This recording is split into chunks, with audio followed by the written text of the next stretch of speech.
저는 결혼한 지 10개월 된 30대 초반 여자입니다. 혼인신고는 하지 않은 상태이고 아기도 없습니다. 결혼 전부터 시댁 관련해서 속상한 일이 한두 번이 아니었지만 남편 하나 믿고 결혼했습니다. 그런데 지금은 그걸 뼈저리게 후회하네요. 처음 아니다 싶었던 건 시댁 가족여행에 저를 초대했을 때였습니다. 당시 상견례를 하기 전 결혼을 허락받고 날만 잡은 상태였었죠. 남편에게는 여동생이 있는데 일찍 결혼해서 아이가 초등학생입니다. 참고로 시누이는 저보다 1살 많고 시부모님이 모두 돌아가셔서 명절에도 친정 식구들과 항상 붙어 지내는 편입니다. 해서 당연히 시누이 가족들도 함께 갔었고요. 아무튼 여행 전날 생리통이 너무 심해서 잠도 못 자고 엄청 예민한 상태였습니다. 어찌됐건 예비 며느리로서 가족 여행에 초대했으면 대우를 해줘야 하지 않나요? 그런데 호칭을 아예 부르지 않는다거나 땡땡씨라고 이름을 부르더라고요. 기분이 좋지 않았지만 사소한 일이었기에 저도 너무 예민하게 생각하지 말자 하고 넘겼습니다. 그런데 문제는 이때가 코로나 시기라 가족들이 다 함께 식당에서 밥 먹을 수 있는 상황이 아니었다는 겁니다. 거기다 남편이 제가 요리를 잘한다며 설레발치고 자랑을 해대는 바람에 갑자기 아침 당번을 하게 되었다는 거죠. 그래서 남편과 아침 일찍 일어나 요리를 하는데 밥상을 다 차릴 때까지 단 한 명도 수저 하나 놓을 생각이 없더라고요. 그냥 도와줄 생각 자체를 안 하는 것 같았습니다. 시어른들은 그렇다 치더라도 시누이는 나와서 도와줘야 하는 거 아닌가요? 밥상을 다 차리고 나니 자다가 민기적거리며 나오는데 뭐라고 표현할 수 없을 정도로 기분이 나빴습니다. 생리통 때문에 몸도 안 좋은 상태이기도 했고 아무 생각 없이 편하게 늦게까지 영화 보고 아침까지 푹 자고 있는 시누이를 보고 있자니 더 그랬던 것 같습니다. 시누는 공주처럼 편하게 있는데 저 혼자 고생하며 남의 집 일만 하다 온 것 같아 많이 속상했었죠. 이 때문에 여행에 다녀와서 남편하고 정말 많이 싸웠지만 여차저차 대화로 풀게 되어 결혼을 준비하게 됐습니다. 그런데 이때도 친인척 인사 문제로 너무 힘들더라고요.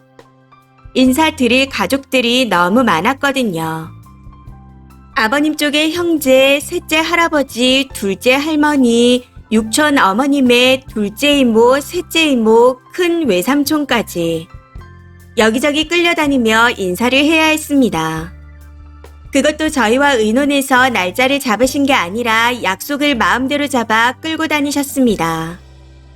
제가 세무소 사무직원으로 일을 하고 있는데 아버님 쪽 셋째 할아버지가 직업이 뭐냐 물어보시더니 왜 세무사 자격증은 안 땄냐? 라고 하며 제 직업을 무시하기도 하셨고 시댁 무시하지 말라며 이상한 소리를 하기도 했습니다. 그러면서 자꾸 독한 위스키를 먹으라고도 하셨었죠.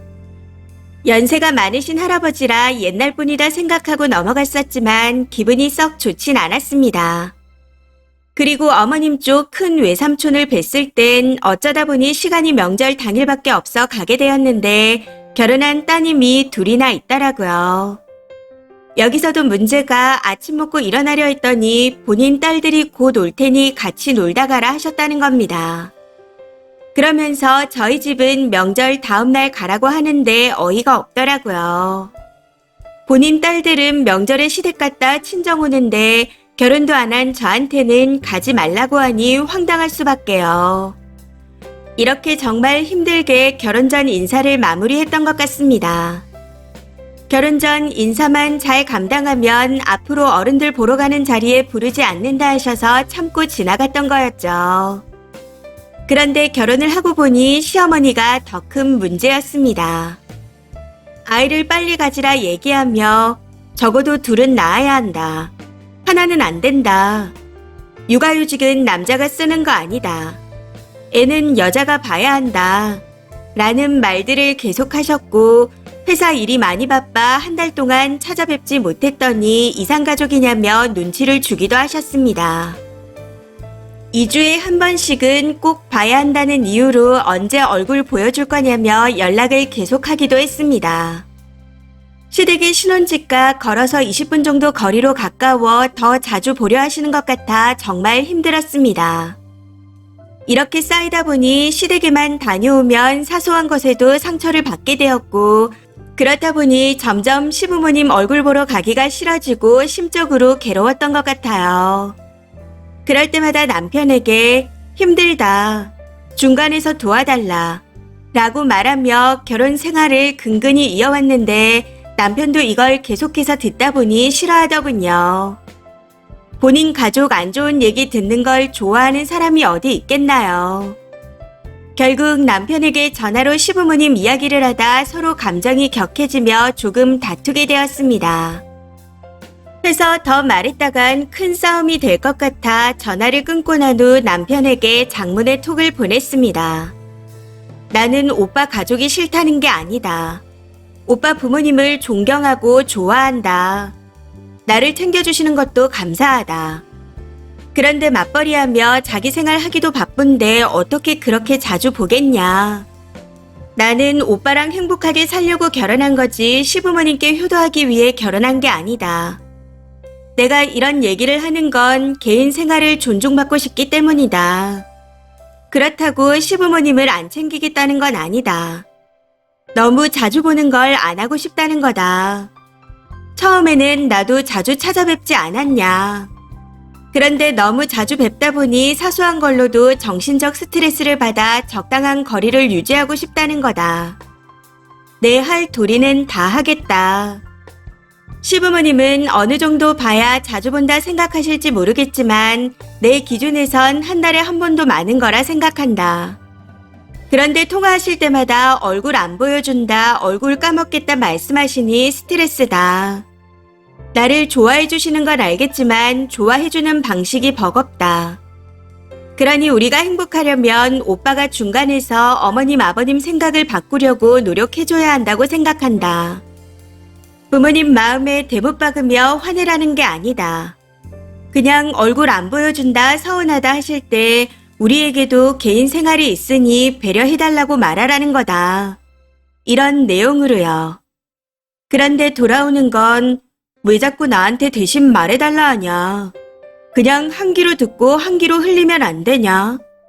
하는 식으로 전부 저 혼자 감당하라는 말뿐이었습니다. 이렇듯 좋게 이성적으로 말하려 해도 대화가 안 되니 결국 크게 감정 싸움까지 하게 되었네요. 그런데 오늘 시어머니께서 전화를 하셔서는 너네 나 때문에 싸웠다며. 오늘 아들이 전화와서 너랑 못 살겠단다. 시댁만 갔다 오면 들들 볶았다고 들었다. 내가 언제 시집살이를 시켰냐? 더운데 일하느라 고생하는데 사람을 왜 괴롭히냐? 지금까지 우리 아들이 이렇게 힘들게 살아왔냐? 라고 하며 저한테 따지시더라고요. 그러면서 시댁에 다녀와서 속상한 게 있으면 혼자서 삭혀야 한답니다. 남자들은 원래 시댁 얘기하는 걸 싫어한다고요. 이유에도 예민하다. 시댁이랑 가깝게 지내려고 노력해야 하는데 뒤에서 남편한테 그딴 소리나 하고 있었냐. 앞뒤가 달라서 정 떨어진다. 이제 신경 안 쓸 거고 아들의 결정에 맡기겠다. 아기도 없고 어차피 혼인신고도 안 했으니 갈라서도 상관없다. 하며 막말까지 하셨습니다. 그동안 알면서도 아니라고 부정해왔었는데 인터넷에서 자주 보던 악덕 시어머니가 저희 시어머니였습니다.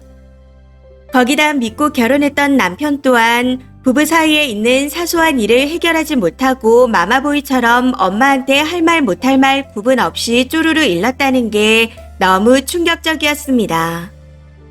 그냥 며느리를 말 잘 듣고 본인 아들 먹이고 재우고 케어하는 아랫사람으로밖에 생각하지 않는 것 같습니다. 남편 놈도 똑같고요. 그래서 갈라서려고 결심했습니다. 주말에 짐 챙겨서 나올 예정이고 반반 결혼이라 재산 분할도 쉬울 것 같습니다. 결혼 전부터 신호를 줬었는데 무시하고 결혼했던 제 잘못이었네요.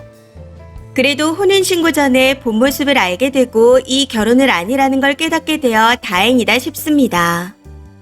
한편으로는 제가 이런 일을 겪었다는 게 너무 속상하기도 하고요. 늦은 밤 잠도 안 오고 답답한 마음에 속풀이라도 해보고자 글을 써봅니다. 댓글입니다. 첫 번째. 혼인신고 전이라니 다행입니다. 그런데 애초에 결혼 전 가족 여행에서 헤어졌어야죠. 그도 아니면 친척들에게 인사드리러 끌려다닐 때라도 그만뒀어야 했습니다. 친척들조차 전부 정상이 아닌데 그 꼴을 보고도 결혼했으니 지팔직곤이죠. 지무덤 지가 판 거밖에 안 되니 원망할 것도 없습니다. 깊이 반성하시고 앞으로 사람을 만날 땐 신중 또 신중하세요. 두 번째. 상견례도 전에 가족 여행에서 그리 불임을 당했는데 결혼을 하신 건가요? 남편 믿고 결혼했다 했는데 도대체 남편의 뭘 믿고 결혼하신 건지. 그래도 이제라도 평화를 찾게 되어 정말 다행입니다. 혼인신고 전이라니 재산 제대로 분할하시고 하루빨리 갈라서세요. 세 번째. 글로만 읽었는데도 숨이 막히는데 어떻게 이렇게 살았죠? 10개월 동안 참은 것도 용하네요. 빨리 짐 싸서 나오세요. 아니다 싶으면 참고 살 이유가 없습니다. 내 인생을 위해서 살아야죠. 마마보이 아들 반품하면 못된 시어머니만 힘들어질 뿐이니 하루라도 빨리 짐 싸서 나오세요. 네 번째. 계속된 신호를 무시한 지팔직곤의 정석이네요. 모두 본인의 잘못된 선택으로 일어난 일들입니다. 그나마 다행인 건 그래도 서류는 깨끗하다는 거네요. 이제라도 다 털고 나오세요. 더 지체하지 마시고 재산 분할 제대로 하고 나오세요. 지금 못 빠져나오면 나중에 아이 낳고 독박 육아로 힘든데 효도 강요하는 시부모님과 마마보이 남편 때문에 힘들어요. 하면서 글을 쓰고 있을 겁니다. 이번 사연은 여기까지입니다. 시청해주셔서 감사합니다.